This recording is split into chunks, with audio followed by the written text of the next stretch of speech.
Vanity bag নিয়ে সাজগোজ করে ঘুরে বেড়াচ্ছে, আজও ঘুরে বেড়াচ্ছে, দোকানপাটে এদিকে ওদিকে ঘুরছে। বলেন এটা কোন শিষ্টাচার? পরচুলা মাথা দিয়ে বড় করে খোপা বেঁধেছে, বলেন এটা কোন শিষ্টাচার?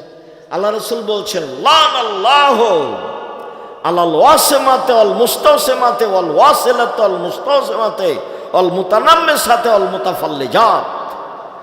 যেসব মেয়েরা উল্কি করে তাদের উপরে অভিশাপ, যেসব মেয়েরা পরচুলা ব্যবহার করে তাদের উপরে অভিশাপ, যেসব মেয়েরা ভুরু তুলে চিকন করে তাদের উপরে অভিশাপ, যেসব মেয়েরা দাঁত ছিলে চিকন করে তাদের উপরে অভিশাপ, যেসব মেয়েরা বেরেসিয়ার পোষে নিজেকে কম বয়সের দেখায় তাদের উপরে অভিশাপ, যারা উঁচা স্যান্ডেল পরে নিজেকে লম্বা দেখায় তাদের উপরে অভিশাপ, যারা এসব ঢং অবলম্বন করে তাদের উপরে অভিশাপ।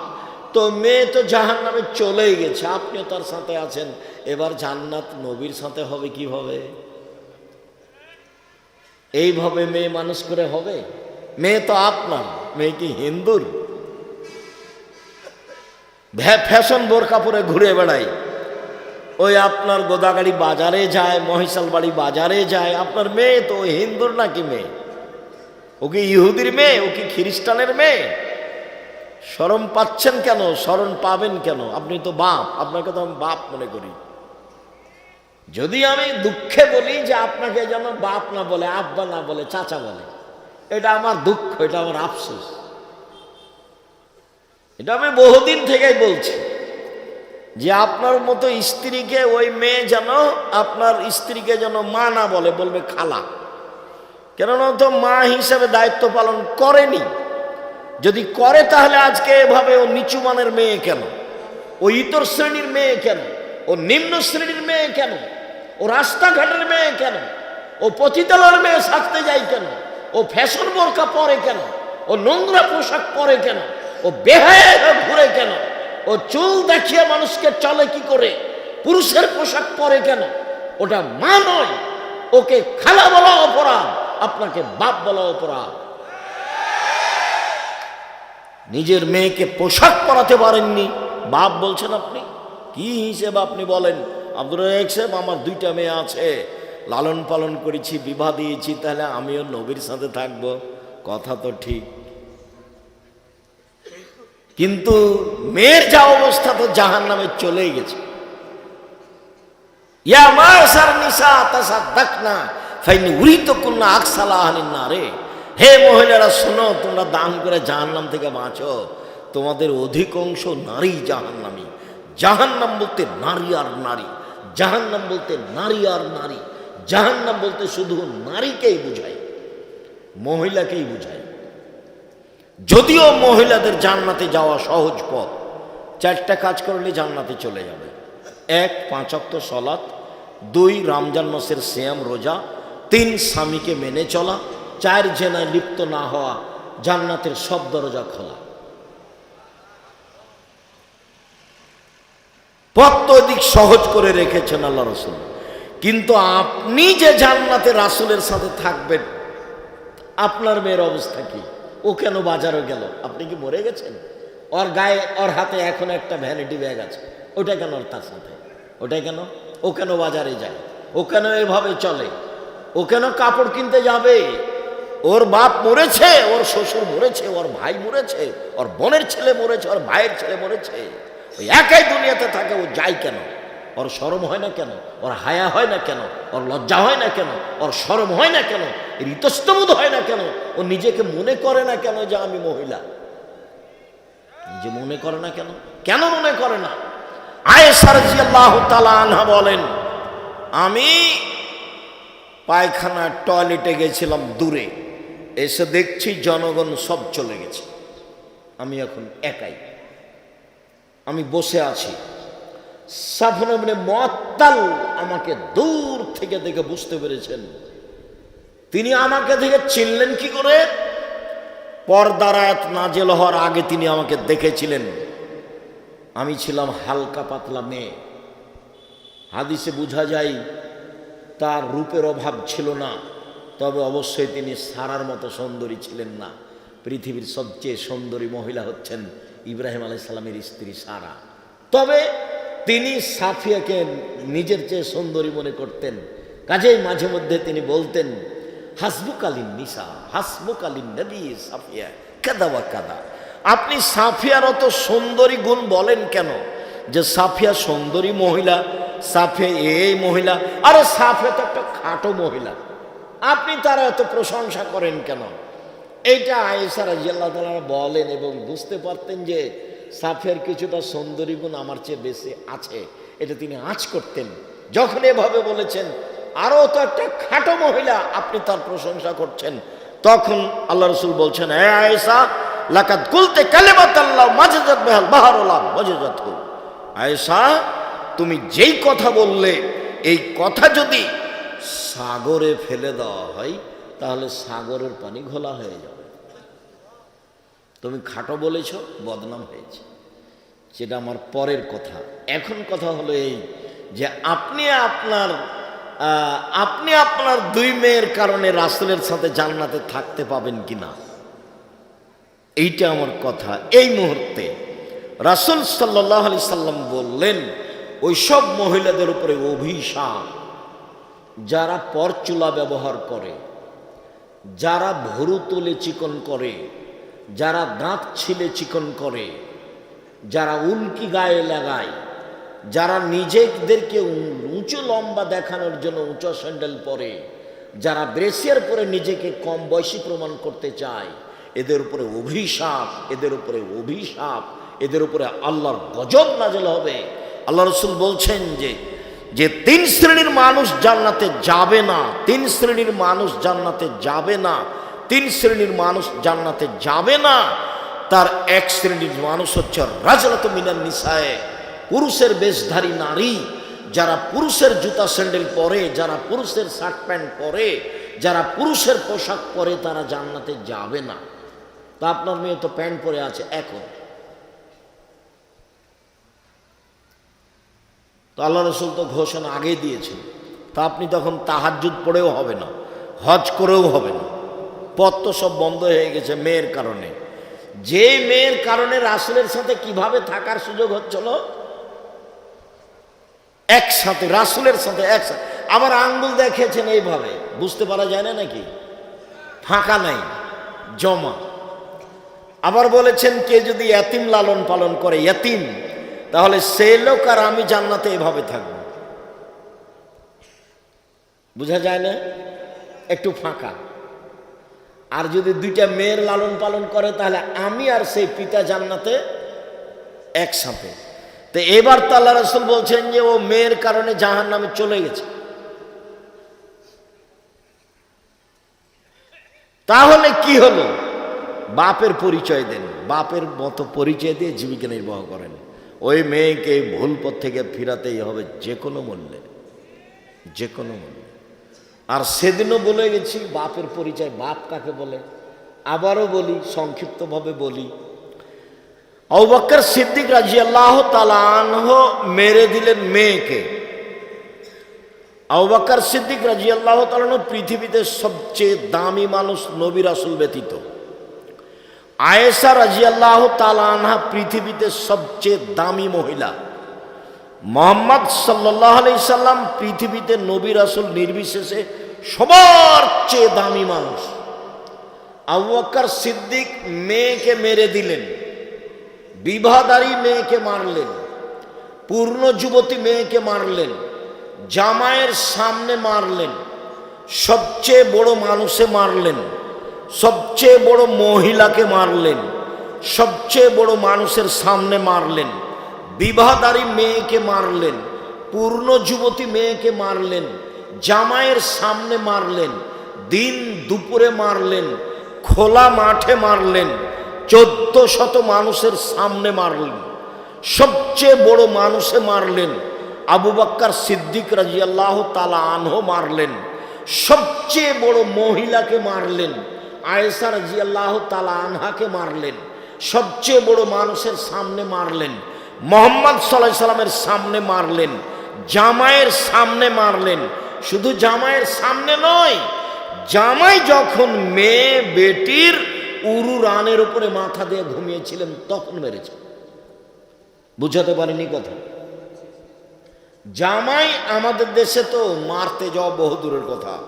শ্বশুর যদি দেখে যে জামাই মেয়ের উরু রানের উপরে মাথা দিয়ে ঘুমিয়ে আছে, তাহলে পাল্টা এভাবে ঘুরে যাবে,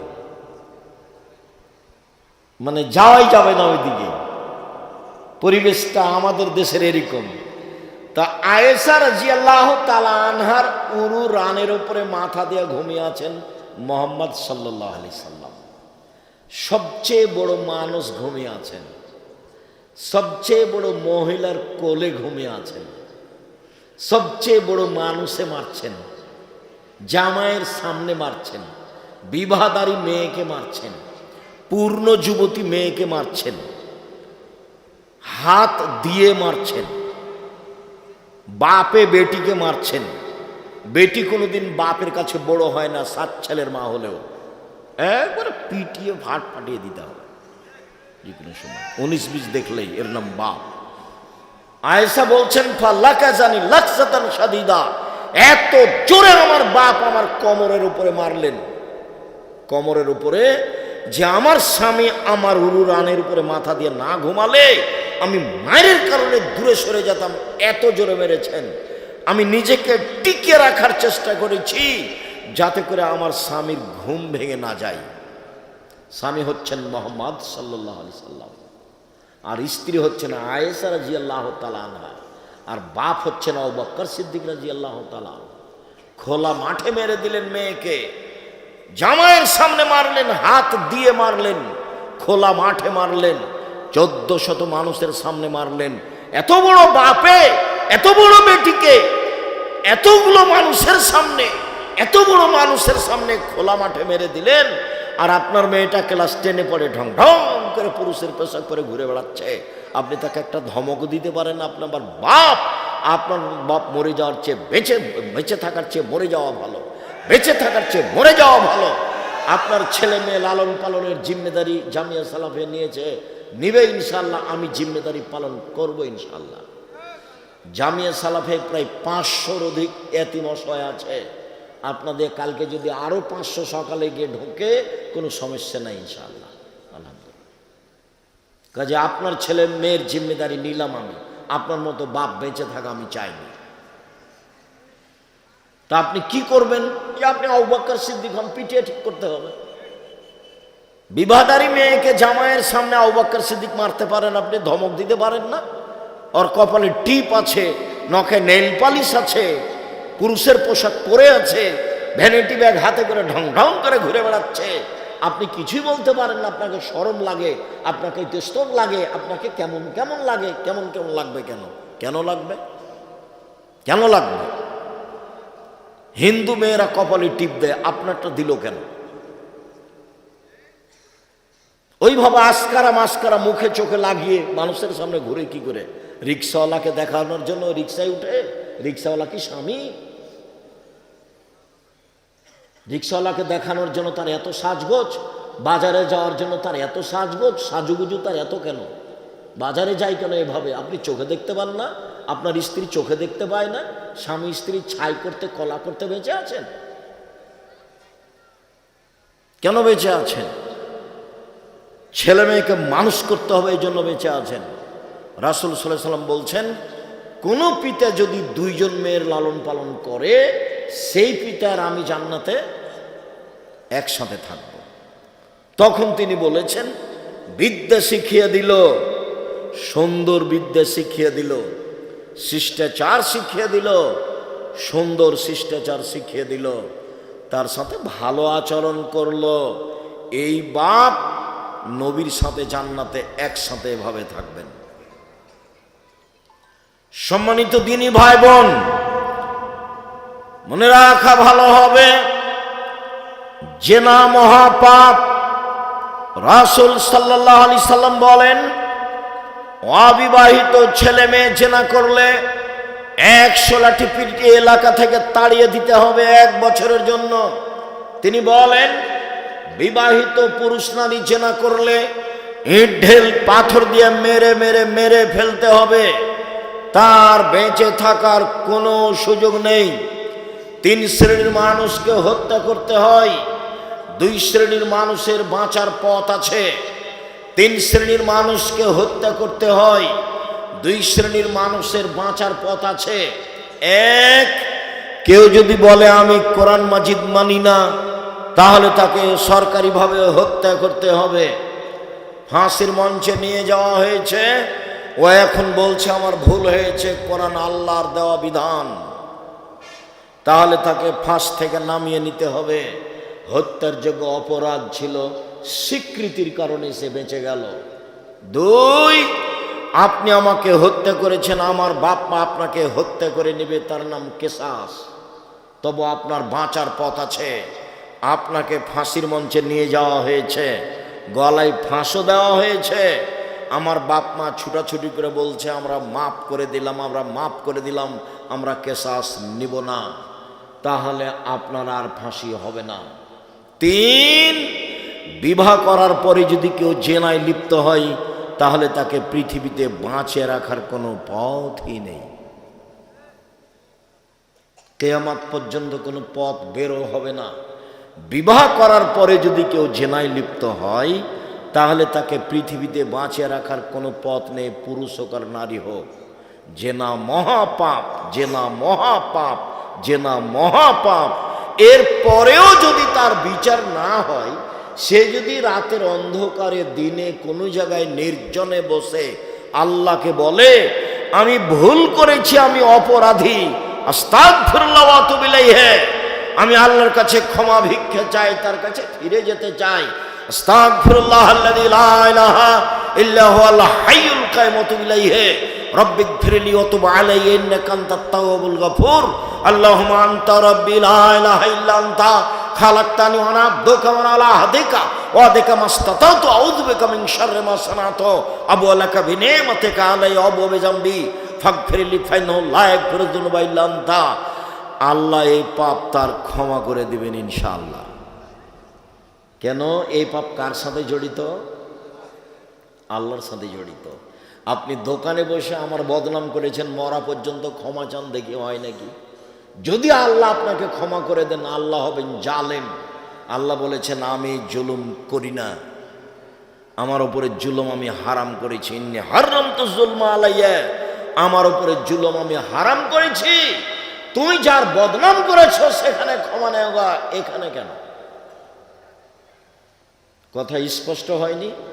জিন্দেগিতে মুখ খুলবেন না কারো নামে। এই বাচ্চা, ছেলেগুলো ওখানে দৌড়াচ্ছে, আপনারা দেখলেন না? এই ছেলেরা, তোমাদের এখানে লোকজন নেই, তোমরা ওখানে দাঁড়িয়ে আছো কেন? জায়গা নাই নাকি? তোমাদের জন্যই তো আমি এসেছি। ভাইজান, আপনি ওখানে কেন দাঁড়িয়ে আছেন? আমি আপনার জন্য এসেছি। আমি এখানে কোনো স্বার্থ নিয়ে আসিনি, আমি নির্বাচন করি না, এবং আমি কোনো তাফসির মাহফিল করি না। আমার কাছে কোনো উদ্দেশ্য নেই, শুধু উদ্দেশ্য আপনাকে একটু পরকালমুখী করা। আমি আপনার জন্য খাস করে এসেছি। আপনাকে আলোচনা ভারী লাগুক আর হালকা লাগুক, দয়া করে আপনি ধৈর্যের পরিচয় দিবেন। কিছুক্ষণ আপনি অপেক্ষা করবেন, আমি আপনার জন্য এসেছি। আপনারা মহিলারা, আপনারা আমার দিনী বোন, আমি আপনাকে যতই কঠিন করে বলি না কেন, আপনার আমি উপকারের জন্য এসেছি, আপনার আমি কল্যাণ কামনা করি। আপনি আমার দিনী বোন, আমার কিছু করার নেই। রাসূল সাল্লাল্লাহু আলাইহি ওয়াসাল্লাম এইভাবেই বলেছেন। তিনি বলছেন ইন্নাল মারাতা তুকবিলু ফি সূরাতি শায়তান ওয়া তুদবিরু ফি সূরাতি শায়তান, নিশ্চয় মহিলারা শয়তানের বেশ ধরে আসে, নিশ্চয় মহিলারা শয়তানের বেশ ধরে যায়। বলেন তো আমি কি করতে পারি? আল্লাহ রাসূল এইভাবেই বলছেন। এই ছেলে, এই তোমাদের কি কাজ এখানে? মুখে কথা বলবো না, চুপ। কোনো যদি কাজ করার লাগে চুপ থেকে করো। এখন তো মাইক চলছে, কোনো কাজ দেখ। সম্মানিত দিনী ভাই বোন, আমার দিনী বোনেরা, আমি কি করতে পারি? রাসূল সাল্লাল্লাহু আলাইহি ওয়াসাল্লাম এইভাবেই বলছেন। তিনি বলছেন মা তারাকতু বাদি ফিতনাতান আজরাল রিজাল মিনান নিসায়ে, আমার জীবনে আমি ছাড়িনি কোনো বস্তু যেটা পুরুষের জন্য বিপজ্জনক হতে পারে নারীদের চেয়ে। পৃথিবীর মানুষ শুনে রেখো, আমি ছাড়িনি কোনো বস্তু পৃথিবীতে যেটা পুরুষের জন্য বেশি বিপজ্জনক হতে পারে নারীদের চেয়ে। পৃথিবীর মানুষ শুনে রেখো, নারী হচ্ছে তোমাদের জন্য সবচেয়ে বিপজ্জনক বস্তু। নারী হচ্ছে তোমাদের জন্য সবচেয়ে বিপজ্জনক বস্তু। এই মেয়ে, এই ফ্যাশন বোরকা পরেছো কেন? শরম পাও না? তোমার দিকে মানুষ দেখে, তোমার বাপ এটা দেখে না? আমি কি করতে পারি? রাসূল এভাবেই বলছে। রাসূল সাল্লাল্লাহু আলাইহি ওয়াসাল্লাম বলছেন, পৃথিবীর মানুষ ফাত্তাকুদ দুনিয়া ওয়াত্তাকুন নিসা, তোমরা মহিলা থেকে বেঁচে থাকো, দুনিয়া থেকে বেঁচে থাকো। পৃথিবীর মানুষ তোমরা মহিলা থেকে বেঁচে থাকো, দুনিয়া থেকে বেঁচে থাকো। এই দুনিয়া হচ্ছে জড় বস্তু, অত্যাধুনিক যন্ত্র। যেভাবে বসে আছেন সেভাবে ছবি ধরে রাখছে। মহিলার গায়ে হাত লাগালে ওইভাবেই ছবি ধরে রাখছে মাটি। ভাবির সাথে এসেছো মোটর সাইকেলে, ওইভাবে মাটি ছবি ধরে রাখছে। পৃথিবী হচ্ছে সবচেয়ে অত্যাধুনিক যন্ত্র। বিচারের মাঠে সব সাক্ষী দিবে। সেদিন তুমি বেকায়দায় পড়ে যাওয়া। ভাবির সাথে এভাবে গল্প করো না, শ্যালিকার সাথে এইভাবে কথা বলো না। পরকাল হবেই। আর এভাবে দল সংগঠন করে মারামারি করে মানুষকে জেল হাজতে দিয়ে মানুষকে অপমান করে নির্যাতিত করে দুনিয়ায় সফলতা অর্জন করিও না। জুলুম করিও না, জুলুম করো না। মানুষকে অপমান করো না, মানুষকে হত্যা করো না, মানুষকে জেল হাজতে দিও না। নইলে তোমার অপমান ঘনিয়ে এসেছে, আসবেই। যে যত বড় জালেম তার দুনিয়াতে ধ্বংসর সময় তত কম। তোমাদের নেত্রীর সময় ছিল মাত্র 45 মিনিট, আর ফেরাউনের সময় ছিল 3-4 মিনিট। আর আদ সামুদ মিনিটই পায়নি, বাস নাই। আদ সামুদ ওরা মিনিট পায়নি, বিদ্যুৎ চমকে উঠেছে, নাই, গেছে দুনিয়া থেকে। জুলুম করো না, এভাবে মানুষের বিরুদ্ধে যায়ও না, দল সংগঠন করে মানুষের বদনাম করো না, গীবাত করো না। আমি আব্দুর রাজ্জাক বিন ইউসুফ আপনার বাড়ির মানুষ, আমি আপনাকে কাছে থেকে বলছি, আমি আপনার ঘরের মানুষ, আপনাকে আমি ভাই মনে করে বলছি, দেশের লোক মনে করে বলছি। নিজের জন্য যেমন বাঁচা চাই, আপনার জন্য আমি তেমন বাঁচা চাই। উপস্থিত বৈঠকের মহিলারা শোনেন, আপনি উল্টা বুঝিয়েন না। আপনার নেতা যা বলেছে, আমি যা বলছি আমারটাই ঠিক, এ কথাই ঠিক, এ কথাই ঠিক, এ কথাই ঠিক। জাতির যদি রাস্তাঘাট করে দিতে না পারি, জাতির যদি স্কুল কলেজ করে দিতে না পারি, জাতিকে চূড়ান্ত সঠিক ধর্ম দিতে পারবো ইনশাআল্লাহ। ধর্মের ব্যাপারে জাতিকে ফাঁকি দিয়ে পরকাল হারাতে না যেলই। শুনুন, আপনি কটাক্ষে চোখে দেখবেন আর হাঁটবেন, এটা আমি চাইনি। আপনি দিনীবন যেভাবে বৈঠক করছেন, এই বৈঠক রাসূলের বৈঠক নয়। আপনি ভুল বুঝেছেন। কোরআন মাজিদের গায়ে যদি মিথ্যা কথা লেখা থাকে, 35 বছর থেকে দেখাচ্ছি, কতদিন থেকে? 90 সাল থেকে দেখাচ্ছি। কোরআনের গায়ে যদি পাতা পাতা মিথ্যা দোয়া লেখা থাকে, পরের পৃষ্ঠা আছে, এক পৃষ্ঠায় একটা বাক্য রাসূলের নয়। 35 বছর থেকে বলছি, 90 সাল থেকে বলছি। কোনো মায়ের বেটা প্রমাণ করতে পারে যেটা রাসূলের বাক্য? কোরআনের গায়ে যদি মানুষ মিথ্যা কথা লিখতে পারে, ধর্মের বহু জায়গাতে মানুষ মিথ্যা কথা বলবে। কোরআন মাজিদ খুলে মানুষ বলছে, এ দেখেন আল্লাহ বলছে মিলাদ করতে হবে। নবী মিলাদ করলেন না, সাহাবী করলেন না, তাবেঈ করলেন না, পৃথিবীর কোনো বড় বিদ্বান করলেন না। আর এখন মাওলানা সাহেব দেখাচ্ছে, এ দেখেন আল্লাহ বলছে মিলাদ করতে।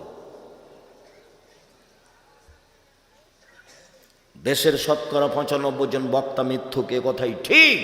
আপনি খালি বলেন না যে দেখেন আপনি আমার বক্তার মিথ্যা কথা দেখেন, তো খালি বলেন না সাহস করে, তারপর আমি দেখছি। দেশের শতকরা 98 জন মুফাসসির মিথ্যুক, ধর্মের নামে মিথ্যা কথা বলছে। আপনি বই পড়েন না, আমি তো চেষ্টা চালাচ্ছি আপনার সাথে থাকার। প্রতিষ্ঠান দিয়ে, কলম দিয়ে, মিডিয়া দিয়ে সব সময় চাচ্ছি, মনে বড় সাধ, এই দেশের মাটিতে আমি উন্নত মানের প্রতিষ্ঠান গড়বই ইনশাআল্লাহ, যেখানে ছেলে মেয়ে বাংলা, ইংরেজি, আরবি উন্নত মানের শিক্ষা অর্জন করে জাতির অন্যায়ের বিরুদ্ধে লড়বে, মুখে কলমে মিডিয়ায় লড়বে ইনশাআল্লাহ। জীবন বাজি রেখে চেষ্টা চালিয়ে যাচ্ছি এবং তারা লড়ে যাচ্ছে। মুখে আছি, মিডিয়াতে আছি, কলমে আছি, দিন রাত আছি। কোন জায়গাতে জেনে শুনে সজ্ঞানে সরিষা সম পরিমাণ স্বার্থের আশ্রয় নিনি। উপরওয়ালা দেখছে। 90 সাল থেকে না আজ পর্যন্ত একটা বাক্য স্বার্থে বলিনি, কোনো স্বার্থ নেই এখানে। স্বার্থ একটাই, আল্লাহকে সন্তুষ্ট করা, আপনাকে পরকালমুখী করা। যেহেতু মরতেই হবে এটা আপনি বুঝছেন, তারই মানে পরকালমুখী। কেন আপনি দোকানে বসে আড্ডা পিটে মানুষের বদনাম করেন? আপনি কি বুঝেন? আপনি কেন বললেন যে ওই চেয়ারম্যান খারাপ? মুখ খুললেন কেন? সাংবাদিক, তুমি কি বুঝো যত কথা লিখেছ তার জবাব কি হবে? এই ছেলে, তোমাকে বলি, তোমার বন্ধু সাংবাদিক, শুনে যাও, তাকে বলে দিও। এদিকে দেখো, রাসূল সাল্লাল্লাহু আলাইহি ওয়াসাল্লাম বলেছেন, মান সাতারা মুসলিমান সাতারাহুল্লাহ ফিদ দুনিয়া ওয়াল আখিরা। কেউ যদি মুসলমানের দোষ ত্রুটি ঢেকে রাখে, তাহলে আল্লাহ ওই লোকটার দোষ ত্রুটি দুনিয়াতেও ঢাকবেন, কিয়ামতের মাঠও ঢাকবেন, ঢেকে দিবেন। আর একটু দেখো, যে কারো বদনাম করবে না, পেপার পত্রিকায় কারো কথা লিখবে না, মুখ খুলবে না কারো ব্যাপারে, তাকে আল্লাহ বিচারের মাঠে নিয়ে আসবেন। নিয়ে এসে অন্য থেকে বাহু দিয়ে ঢেকে নেবেন, কেউ যেন দেখতে না পায়, নিজে আল্লাহ। নিয়ে তার খাতাটাকে দেখাবেন, দেখো তো এই পাপ তুমি চিনতে পারো? দেখো তো এগুলো পাপ চিনতে পারো? জি, এগুলো আমারই পাপ। তো তুমি কি আমাকে কিছু বলতে চাও? জি না, আমি কিছু বলতে চাই না। তো তুমি কি মনে করো যে আমার ফেরেশতারা অন্যায় লিখেছে? জি না, সেটা আমি মনে করি না। তখনও বুঝবে যে আমার নাম, আমি জাহান্নামে চলেই গেছি। তখন আল্লাহ বলবেন, দেখো তোমার একটা স্বভাব ছিল, খাসলত ছিল মানুষের দোষ ত্রুটি ঢেকে রাখা। তুমি যদি মানুষের দোষ ত্রুটি গোপন রাখতে পারো, আমি আল্লাহ তোমার দোষ ত্রুটি গোপন রাখতে পারি না। যাও, তোমার বিচার হবে না, মাফ করে দিলাম তোমাকে, তুমি জান্নাতে চলে যাও। গুণ কি গুণ বলেন তো, কি গুণ? মুহাম্মদ সাল্লাল্লাহু আলাইহি ওয়াসাল্লাম কিভাবে দোষ ঢেকে রাখতেন সেটা আমি একটু পরে বলছি। আমি একটু বুঝাই গীবাত কাকে বলে, বদনাম কাকে বলে। সুদ মহাপাপ, জেনা মহাপাপ, সুদ মহাপাপ। রাসূল সাল্লাল্লাহু আলাইহি ওয়াসাল্লাম বলছেন, মায়াকুলু দিরহাম রিবা ওয়া আলাম আসাদ্দু মিন সিত্তাতি সালাসিনা জিনিয়া। কেউ যদি জেনে শুনে 1 টাকা সুদ খায়, 36 বার জেনা করে যত পাপ হবে, 1 টাকা সুদ খেলে তার চেয়ে বেশি পাপ হবে। যেটা মানুষ দিন রাত করছে। কিস্তি তুলেছেন কেন? এই ছেলে, তোমার মা কিস্তি তুলেছে কেন? খালা বলে ডাকতে বলো না যে তোমার এটা খাবো না, প্রয়োজন আমি ভিক্ষা করে খাবো। ভিক্ষা করে খাওয়া কেন? মানুষের বাড়িতে কাজ করে খাওয়া। আমি ভিক্ষা করার কথা বলি তোমার বাপকে খাটো করার জন্য। তোমার বাপ তোমার জন্য কেন যৌতুক নিবে কেন? তখন আমি কষ্ট পেয়ে বলেছি, বাপ বেটা ভিক্ষা করে খাও। যৌতুক নিয়েছো কেন? আগামীকাল সন্ধ্যা হতে হতে যৌতুক ফেরত দিতে হবে। দিন মজুরি করে থাকো, মোটরসাইকেল নিয়ে কেন? বলে আমাকে খুশি হয়ে দিয়েছে। বেটা, তোমার শ্বশুর মোটরসাইকেলটা ফকিরকে দেয় না কেন? তাহলে তো বোঝা যায় খুশি হয়ে দেয়। তোমার স্বভাব খারাপ, তোমার বাপেরও স্বভাব খারাপ। পরের দেওয়া মোটরসাইকেলে গড়ে বেড়াও আর এগুলো বদনাম করে বেড়াও। দেখি আবদুল্লাহর শ্বশুর বলুক তো দেখি, আবদুল্লাহর শ্বশুর, আব্দুর রহমানের শ্বশুর, আব্দুর রহিমের শ্বশুর, ওর বাবার ক্ষমতা নাই আমার সামনে মুখ খুলতে পারে, মুখ খোলারই সাহস রাখে না, মানে ওর ধারে কাছে যেতে পারবে না। বিশ্বাস করো, আল্লাহর অশেষ রহমত, আমি আমার জীবনে কোনোদিন সভাপতি, সেক্রেটারি, মসজিদের কে দায়িত্বশীল তাকে হিসাব করে আমার জীবনে আমি কোনোদিন একটা বাক্য বলিনি। আমি আমার মতো বলি। সুলি হবে না ফাঁসি হবে সে ভেবেছেন, আমি কোনোদিন করিনি। আমি মুসলিম চেরু রণবীর, মরণকে করি না ভয়। মরলে শহীদ, বাঁচলে গাজী, উভয়ই সমান। মরলেও জান্নাত, বাঁচলেও জান্নাত, উভয়ই সমান। পিছনে হটে কোনোদিন কথা বলার প্রয়োজন মনে করিনি। আমার মনে হচ্ছিল সারা বাংলাদেশে আমি একাই আছি যে করোনার 5 পয়সা দাম দিনে। বিমানবালা মেয়েটা বলছে মাস্ক লাগান, আমি বলছি ধৈর্য ধারণ করো। মাস্ক লাগান, যে ধৈর্য ধারণ করো। মাস্ক লাগান, যে ধৈর্য ধারণ করো। খুব যখন বাড়াবাড়ি বলছে তখন আমি বলছি তোমার মালিকের তোমাকে চাকরি দেওয়া ঠিক হয়নি। আমি যখন উঠি বিমানে তখন আমার মুখে মাস্ক ছিল না, তুমি দেখনি, আমাকে উঠালে কেন? আমি আব্দুর রাজ্জাক মাস্ক দিয়ে ভাগ্য বাড়াতে রাজি নই, যা হবে। ঢাকাতে এক লোককে দেখতে গেছি, তো ওর ছেলে আর মেয়ে 2জন আছে। তো আমাকে বলছে হুজুর ভিতরে যায়, দয়া করে ভিতরে যান, এভাবে বলছে, হুজুর দয়া করে ভিতরে যান না, আমার আব্বার পাশে যায় না। বলছে দেখো তোমার বাপের গায়ে হাত দিয়ে দুয়ো পড়ে যাও, যদি মরে যায় আমি করোনায়, তাহলে আমি বলবো না তোমার বাপের কারণে মরেছি, এটা আমি বলবো না। আমি বলবো পৃথিবী সৃষ্টির 50,000 বছর পূর্বে আমার নামে করোনা লেখা হয়েছিল, তাই আজকে ধরেছে, এটা আমি বলবো। রাসূলুল্লাহ সাল্লাল্লাহু আলাইহি ওয়াসাল্লাম বলেছেন যেদিন পৃথিবী সৃষ্টি করেন আল্লাহ, তার 50 বছর আগে মানুষের 4টে জিনিস আল্লাহ লিখে দিয়েছেন।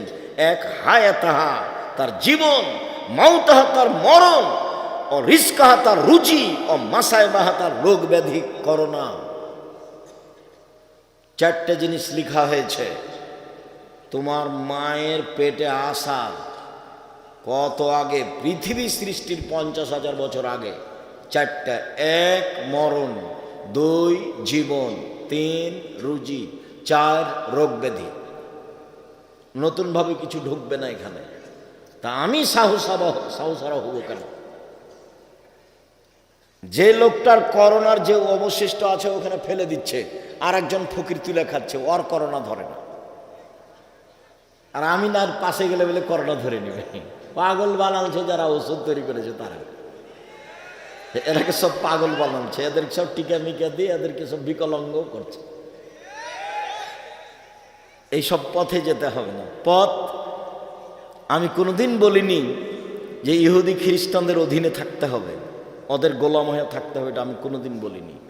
পথ আছে, গরিব মানুষ, আমি মানুষের বাড়িতে কাজ করে খাবো, আমি কাজ করে খেতে বলিনি, আমি বলেছি চকলেটের ব্যবসা।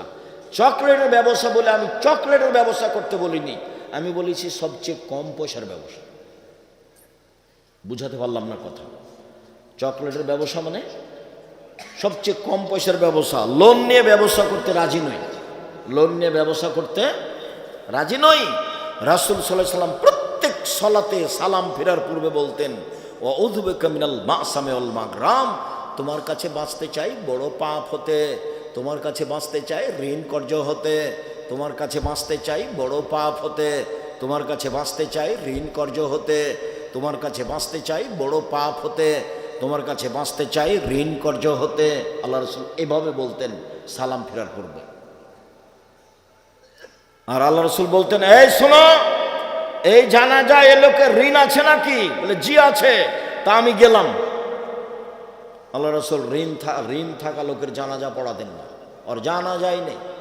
তোমার বাপ ব্যাংকের ঋণ নিয়ে ব্যাংকের চাকরি করে, লোন পেয়েছে 50 লক্ষ দিয়ে বাড়ি করেছে, লিফট দেওয়া আছে, তোমরা সবাই উঠছ আর নামছ, খুব খুশি, তোমার মা খুশি, তুমিও, তোমার বোনও খুশি, সবাই মিলে খুশি। তো তোমার বাপের জানাজা হবে না যে? বলে মুন্সিকে দিয়ে করে নিও। দুনিয়া তো এরকমই, মুন্সিকে দিয়ে করে নিতেই পারো। 5,000 50,000 টাকা দিলে আমাকে বলিও তো একটা, আমি কাছে আছি, আব্দুর রাজ্জাক সাহেব আমার আব্বার অনেক টাকা আছে ব্যাংকে, 5 কোটি টাকা দিব, আপনি জানাজাটা করে দেন, আপনার জামিয়া সালাফে বলিও দেখি। শুনুন, রাসূল সাল্লাল্লাহু আলাইহি ওয়াসাল্লাম বলেন সুদের 70টি ভাগ রয়েছে। সবচেয়ে ছোট ভাগ হলো মার সাথে জেনা করলে যেমন পাপ হয়। সুদের পাপের 70টি ভাগ রয়েছে। ছোট ভাগ হলো মার সাথে জেনা করলে যেমন পাপ হয়। সুদ মহাপাপ, সুদ মহাপাপ, সুদ মহাপাপ। কোটি কোটি টাকা সুদ খেয়ে আজকে বলছি ভুল হয়েছে, আর কোনোদিন সুদ খাবো না, লেনদেন বন্ধ করলাম, তুমি আমাকে মাফ করো। আল্লাহ বলবেন ঠিক আছে, করলাম।